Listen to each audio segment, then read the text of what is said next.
നമ്മൾ ഈ ഭൂമിയിൽ വേണ്ട കുറച്ച് കാര്യങ്ങൾക്ക് ഒന്നിച്ചൊന്ന് നിൽക്കാൻ സാധിച്ചാൽ അതൊരു വലിയ കാര്യമായിരിക്കും. എന്നാലും യേശുക്രിസ്തു എന്തുകൊണ്ടോ മത്തായിയുടെ സുവിശേഷം 25-ാം അധ്യായം 14-ാം വാക്യം മുതൽ ഒരു ഉപമ പറയുന്നുണ്ട്. യേശുക്രിസ്തുവിന്റെ വാക്യത്തിൽ തന്നെയാണ്. ഒരു മനുഷ്യൻ പരദേശത്ത് പോകുമ്പോൾ ദാസന്മാരെ വിളിച്ചു, തന്റെ സമ്പത്ത് വരെ ഏൽപ്പിച്ചു. ഒരുവൻ 5 താലന്ത്, ഒരുവൻ 2, ഒരുവന് 1 ഇങ്ങനെ കൊടുത്തു. അതിൽ 5ഉം 2ഉം കിട്ടിയവൻ പോയി അത്രയും കൂടെ സമ്പാദിച്ചു. 1 കിട്ടിയവൻ കൊണ്ട് കുഴിച്ചിട്ടു.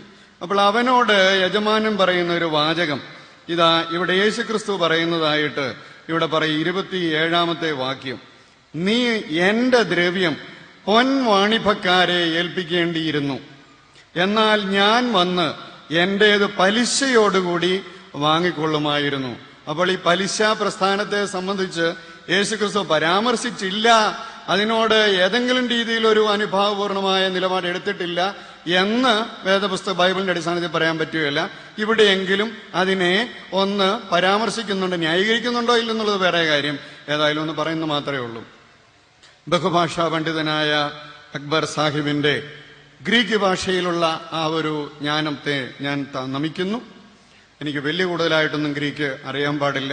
പക്ഷേ ദൈവത്തെ സംബന്ധിച്ച് ഉള്ള 2 രീതിയിലുള്ള പ്രയോഗം, ഒന്ന് ജനറലായിട്ട് ദൈവം, സത്യദൈവം, യഥാർത്ഥ ദൈവം എന്നുള്ളതിന് കാണിക്കാൻ ഒരു ആർട്ടിക്കിൾ ചേർത്തുകൊണ്ട് നമ്മൾ ഇംഗ്ലീഷിൽ THE എന്നുള്ളതിന് സമാന്തരമായിട്ട് ഗ്രീക്ക് ഭാഷയിൽ ഹോ എന്നുള്ള ആർട്ടിക്കിളാണ് ഉപയോഗിക്കുന്നത്. ഹോ തെയോസ്. മറ്റേത് വെറുതെ തെയോസ്, അല്ലാതെ ടോൺ തെയോസ് എന്നല്ല എന്ന് എനിക്ക് തോന്നുന്നു. അതൊന്ന് നമുക്ക് എല്ലാവർക്കും പഠിക്കാം. നമ്മളെല്ലാവരും ഗ്രീക്കും ഒക്കെ പഠിക്കേണ്ടവരാണല്ലോ. പോട്ടെ. പിന്നെ മാർത്തോമാ ശ്ലീഹ ചെയ്തതിനെ സംബന്ധിച്ചും അങ്ങനെയുള്ള ചില കാര്യങ്ങളെ സംബന്ധിച്ചും ഞാൻ പറഞ്ഞ ആ വാക്യങ്ങൾ, അതിന് കൊടുത്ത വിശദീകരണം, അത് ഫാദറിനെ പോലെയുള്ളവര് മറ്റു ചിലരുടെ പുസ്തകങ്ങൾ വായിച്ച് അതിനകത്ത് നിന്ന് പറയുന്നത് ശരിയല്ല എന്ന് പറയുമ്പോൾ ഈ ഒരു വിശദീകരണം അറിയൂസ് തൊട്ട് അറിയൂസിന്റെ പിന്തലമുറക്കാരായിട്ട് ഇന്നുമുള്ള ചില ആളുകൾ പറയുന്ന ഒരു വിശദീകരണം. ഒരുപക്ഷെ അദ്ദേഹം അവരുടെ പുസ്തകം വായിച്ചില്ല, പക്ഷെ അതിനകത്ത് പറയുന്ന ഇതാ.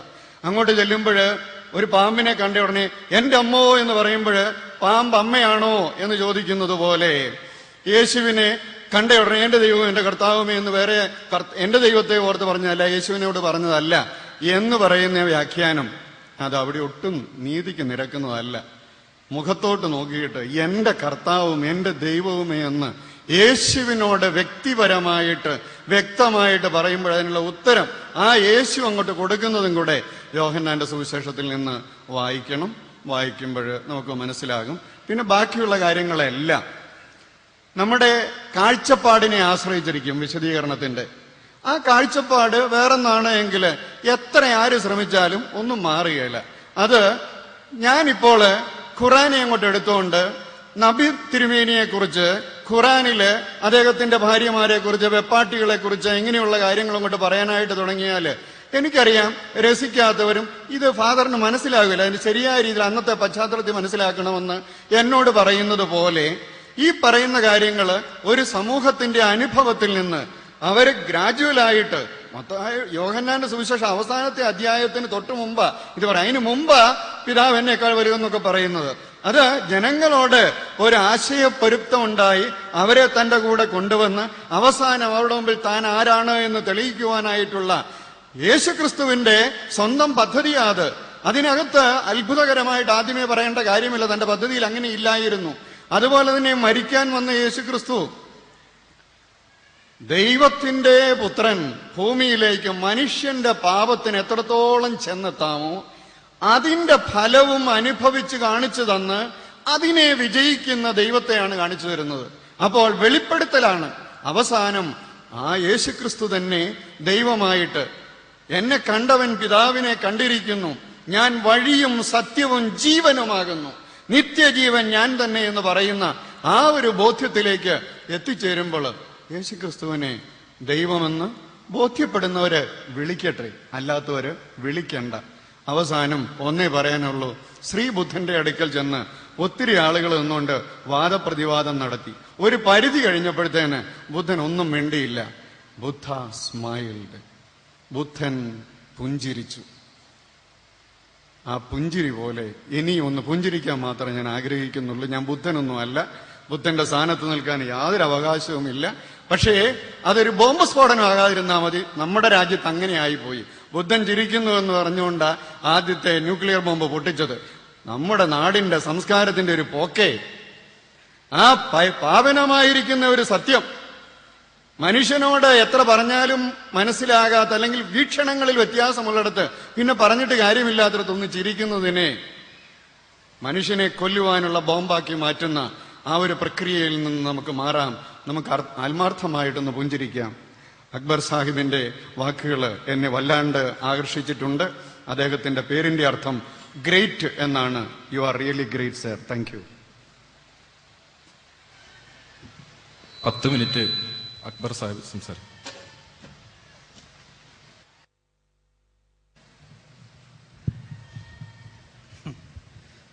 അസ്സലാമു അലൈക്കും വറഹ്മത്തുള്ളാഹി. ബിസ്മില്ലാഹിർ റഹ്മാനിർ റഹീം. അൽഹംദുലില്ലാഹി റബ്ബിൽ ആലമീൻ. വസ്സലാത്തു വസ്സലാമു അലാ അഷ്റഫിൽ മുർസലീൻ വഅലാ ആലിഹി വഅസ്ഹാബിഹി അജ്മഈൻ. അമ്മാ ബഅദ്. ബഹുമാനായ അച്ഛൻ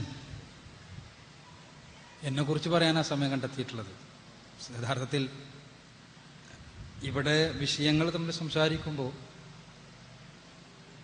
തീർച്ചയായും നമ്മുടെ അടുത്ത് എന്തെങ്കിലും പോരായ്മകളോ പ്രശ്നങ്ങളോ ഉണ്ടായിട്ടുണ്ടെങ്കിൽ തീർച്ചയായും ക്ഷമിക്കേണ്ടതാണ് പരസ്പരം. അത് തീർച്ചയായിട്ടും ഉണ്ടാവേണ്ടതാണ്.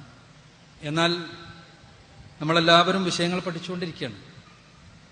പഠിച്ചുകൊണ്ടിരിക്കുന്ന ഇതിൻ്റെ അടിസ്ഥാനത്തിൽ സത്യമാണ് എന്ന് പൂർണ്ണബോധ്യമുള്ള, അങ്ങനെ തന്നെ പറയട്ടെ, 100% സത്യമാണ് എന്ന് ബോധ്യമുള്ള ആശയം, ആ ആശയത്തിന്റെ അടിസ്ഥാനത്തിൽ പരിശുദ്ധ ഖുർആൻ, ഞാൻ അങ്ങനെ തന്നെയാണ് പറയുന്നത്, ആ പരിശുദ്ധ ഖുർആന്റെ അടിസ്ഥാനത്തിൽ ക്രിസ്തുവിനെ എന്നല്ല ലോക ചരിത്രത്തെ തന്നെ നോക്കിക്കാണാൻ വേണ്ടി ശ്രമിക്കുമ്പോൾ അതിന് ഉപോത്ബലകമായി ക്രൈസ്തവ ഗ്രന്ഥങ്ങൾ എന്ത് സംസാരിക്കുന്നു എന്ന് പരിശോധിക്കാൻ ശ്രമിക്കുമ്പോൾ അവിടെ എൻ്റെ മാന്യരായ ബഹുമാന്യരായ ക്രൈസ്തവ സഹോദരങ്ങൾ തീർച്ചയായും യേശു പറഞ്ഞ രൂപത്തിൽ വളരെ യേശുവിൻ്റെ വചനങ്ങൾക്ക് വിരുദ്ധമായി സംസാരിക്കുന്നു എന്ന് തോന്നിയത് കൊണ്ട് ആണ് ഇത്തരം സംസാരങ്ങൾ ഉണ്ടാകുന്നത് എന്നാണ് എനിക്ക് സൂചിപ്പിക്കാനുള്ളത്.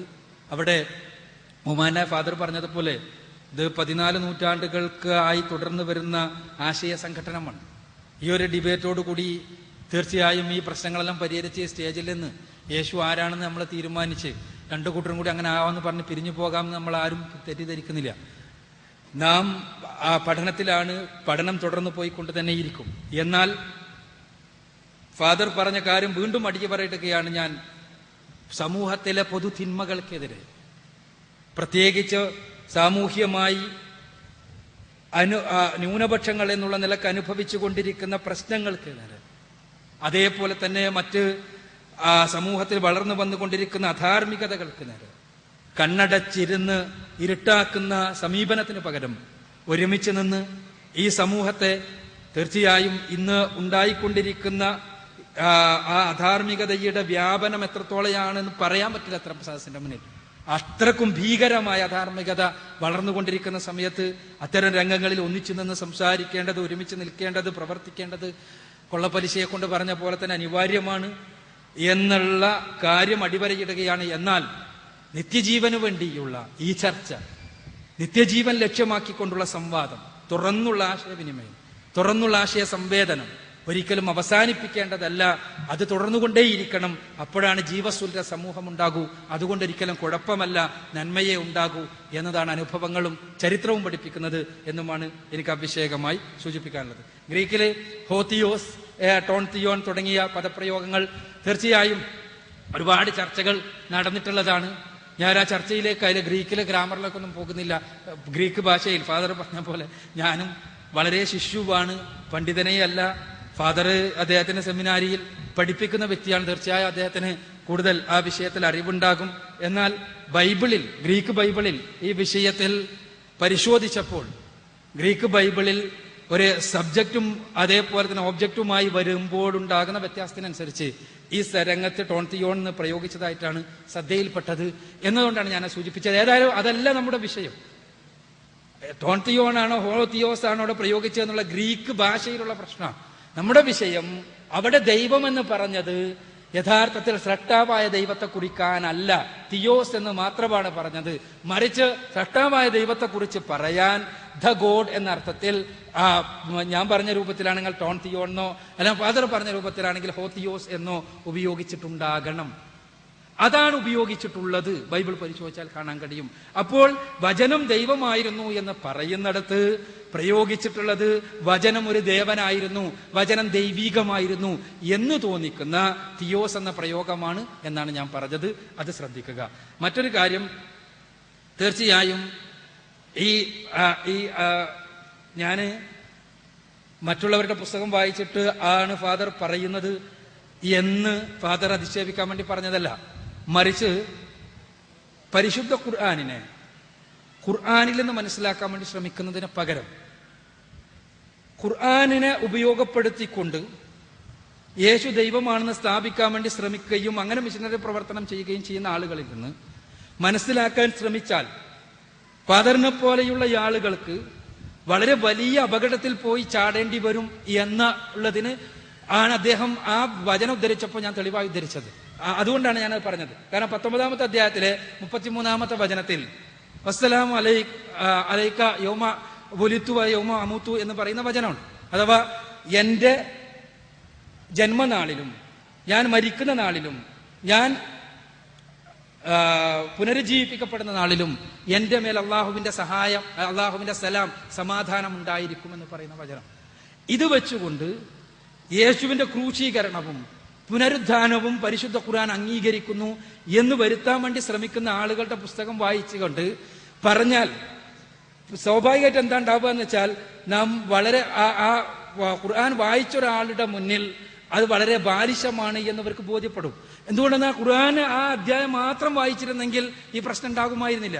ഖുർആനിലെ 19-ാമത്തെ അധ്യായത്തിൽ 15-ാമത്തെ വചനത്തിൽ ഇതേ കാര്യം യഹ്യാ പ്രവാചകൻ പറയുന്നതായിട്ടുണ്ട്. യഹ്യാ പ്രവാചകനായ യോഹന്നാൻ സ്നാപകൻ ഇതേ കാര്യം എൻ്റെ ജനന ദിവസത്തിലും എൻ്റെ മരണ ദിവസത്തിലും എൻ്റെ പുനരുദ്ധാന ദിവസത്തിലും എനിക്ക് നേരെ അള്ളാഹുവിന്റെ സമാധാനം ഉണ്ടാകും എന്ന് പറയുന്നതായിട്ടുള്ള ഒറ്റ അധ്യായത്തിൽ തന്നെയാണ്. ഇപ്പൊ യഹ്യാ പ്രവാചകൻ ക്രൂശിക്കപ്പെട്ട് പുനരുജ്ജീവിപ്പിക്കപ്പെട്ടു എന്ന് ഏതായിരുന്നാലും പരിശുദ്ധ ഖുർആനോ ബൈബിളോ അംഗീകരിക്കുന്ന കാര്യമല്ലല്ലോ. അപ്പൊ എന്താ വെച്ചാൽ സന്ദർഭത്തിൽ നിന്ന് വചനങ്ങൾ അടർത്തിയെടുത്തിട്ട് അതിന് വേലയാക്കുന്ന ആളുകളുടെ പുസ്തകങ്ങളിലൂടെ കടന്നു പോയാൽ അബദ്ധങ്ങൾ സംഭവിക്കും എന്നാണ് ഞാൻ പറഞ്ഞത്. അരിയൂസ് പക്ഷത്തിന്റെ പുസ്തകങ്ങളിലൂടെ കടന്നു പോകുകയാണെങ്കിലും ഈ ചരിത്രത്തിൽ ക്രൈസ്തവ സമൂഹത്തിന്റെ കഴിഞ്ഞ ഈ രണ്ട് സഹസ്രാബ്ദ കാലമായിട്ടുള്ള ചരിത്രത്തിലൂടെ കടന്നു പോയാലും നമ്മൾ കാണുന്ന ചില യാഥാർത്ഥ്യങ്ങളുണ്ട്. ആ യാഥാർത്ഥ്യങ്ങൾക്ക് നേരെ നമ്മൾ കണ്ണടച്ചിട്ട് കാര്യമില്ല. ഈ വചനം ഞാൻ ഉദ്ധരിച്ചപ്പോ ഞാൻ യേശു തീർച്ചയായും ആരുടെയെങ്കിലും വ്യാഖ്യാനം എടുത്ത് ഉദ്ധരിക്കല്ല ചെയ്തത്. മറിച്ച് ഇത് ഉദ്ധരിച്ച യോഹന്നാൻ, അതാണ് എനിക്ക് സൂചിപ്പിക്കാനുള്ളത്. യോഹന്നാൻ എൻ്റെ ദൈവമേ എൻ്റെ കർത്താവേ എന്ന് വിളിച്ച തോമാസ് ലീഹയുടെ വചനം ഉദ്ധരിച്ച യോഹന്നാൻ, ആ യോഹന്നാൻ അത് ഉദ്ധരിച്ചുകൊണ്ടാണ്, ആ ഉദ്ധരിക്കാൻ വേണ്ടിയാണ് യോഹന്നാന്റെ സുവിശേഷം എഴുതാൻ തുടങ്ങുന്നത്. ആ സുവിശേഷം എഴുത്തിന്റെ തുടക്കത്തിൽ ഇതിൽ നിന്ന് എന്ത് യോഹന്നാൻ മനസ്സിലാക്കി എന്ന് നമുക്ക് മനസ്സിലാക്കി തരുന്നു. അതാ ഞാൻ പറഞ്ഞത്, അതാണ് യോഹന്നാന്റെ സുവിശേഷത്തിൽ 1-ാം അധ്യായത്തിലെ 18-19 വചനങ്ങൾ എന്ന് മനസ്സിലാവുന്നത്. അതിൽ നിന്ന് ഈ വചനത്തിന് ശേഷം ശിഷ്യന്മാർ എന്ത് മനസ്സിലാക്കി എന്ന് അപ്പോസ്തല പ്രവൃത്തി 3-ാം അധ്യായത്തിലെ 13-ാമത്തെ വചനത്തിൽ നിന്ന് മനസ്സിലാവുന്നത്. ഇവരെന്ത് മനസ്സിലാക്കി, അവരെന്ത് മനസ്സിലാക്കി എന്ന് ബൈബിൾ എന്ത് പറയുന്നു, അല്ലാതെ ആരുടെയെങ്കിലും വ്യാഖ്യാനമല്ല. അപ്പൊ അവര് മനസ്സിലാക്കിയത് ഇതിൽ നിന്ന് യേശു ദൈവത്തിന്റെ പ്രവാചകനാണ്, ദൈവത്തെ വെളിപ്പെടുത്താൻ വേണ്ടി വന്നയാളാണ്, ദൈവത്തിന്റെ ദാസനാണ്, ദൈവം മഹത്വപ്പെടുത്തിയയാളാണ്, ദൈവത്താൽ അയക്കപ്പെട്ടവനാണ് എന്നെല്ലാമാണ് എന്നാണ് ഞാൻ സൂചിപ്പിച്ചത്. അതല്ലാതെ മറ്റാരുടെയെങ്കിലും വ്യാഖ്യാനങ്ങളെ കടമെടുത്തതല്ല. അങ്ങനെയാകുമ്പോൾ ഈ വിളിച്ചത് എക്സ്ക്ലമേഷനിലാണ് എന്ന ആ സന്ദർഭം എടുത്ത് പരിശോധിക്കുമ്പോൾ നമുക്ക് മനസ്സിലാകുന്നു എന്നാണ് ഞാൻ സൂചിപ്പിച്ചത് എന്നാണ് ഇവിടെ പറയാനുള്ളത്. അതേപോലെ തന്നെ ഞാൻ വഴിയും സത്യവും ജീവനുമാകുന്നു എന്ന് യേശുക്രിസ്തു പറഞ്ഞതായി യോഹന്നാന്റെ സുവിശേഷം 14-ാം അധ്യായത്തിലെ 6-ാമത്തെ വചനത്തിലുള്ളത്. അതേപോലെ ഞാൻ ലോകത്തിന്റെ വെളിച്ചമാണ് യേശു പറഞ്ഞതാണ് 8-ാം അധ്യായത്തിലെ 12-ാമത്തെ വചനത്തിൽ. അവിടെ എല്ലാം യേശു കൃത്യമായി എന്താണ് ഞാൻ വെളിച്ചം, എങ്ങനെയാണ് ഞാൻ ജീവൻ എന്ന് കൃത്യമായി പഠിപ്പിച്ചു. എന്താ ഞാൻ വെളിച്ചം? ഞാൻ ലോകത്തിന്റെ വെളിച്ചമാണ്. എന്നെ അനുഗമിക്കുന്നവർ ഇരുളിൽ നടക്കില്ല. യേശുവിനെ അനുഗമിക്കണം. അതാണ് മുസ്ലിങ്ങൾ പറയുന്നത്, അതാണ് ഖുർആൻ പറയുന്നത്. ഖുർആനിലെ 5-ാമത്തെ അധ്യായം സൂറത്തുൽ മാഇദയിലെ 46-ാമത്തെ വചനത്തിൽ ക്രൈസ്തവരോട് പ്രത്യേകമായി പറയുന്നത് യേശുവിനെ അനുഗമിക്കുക എന്നാണ്. യേശു പഠിപ്പിച്ച പാത ഏത്, യേശു എന്തു പഠിപ്പിച്ചോ അതേപോലെ നിങ്ങളാവുക എന്നാണ്. ഇങ്ങനെ യേശുവിനെ അനുഗമിച്ചാൽ ഒരിക്കലും ആരും ഇരുളിൽ നടക്കില്ല. യേശു എന്ത് പഠിപ്പിച്ചു? ഏകദൈവ വിശ്വാസം, ത്രിത്വമല്ല. യേശു എന്ത് പഠിപ്പിച്ചു? ഏകനായ സ്രഷ്ടാവിനുള്ള ആരാധന. ഇങ്ങനെ ഓരോ വിഷയങ്ങളും അങ്ങനെ പരിശോധിക്കണം എന്നാണ് സൂചിപ്പിച്ചത്. ചുരുക്കത്തിൽ സ്രഷ്ടാവായ തമ്പുരാൻ പഠിപ്പിച്ച ആശയങ്ങൾ പഠിപ്പിക്കാൻ വേണ്ടി കടന്നു വന്ന പ്രവാചകന്മാർ മുഴുവനും പഠിപ്പിച്ച ആശയം തന്നെയാണ് ക്രിസ്തുവും പഠിപ്പിച്ചത് എന്നാണ് ഖുർആൻ പറയുന്നത്. അതിന് ഉപോത്ബലകമായിട്ടാണ് ബൈബിൾ സംസാരിക്കുന്നത് എന്നാണ് ഞാൻ സൂചിപ്പിച്ചത്. ആർക്കെങ്കിലും എന്തെങ്കിലും സംസാരങ്ങളിൽ നിന്ന്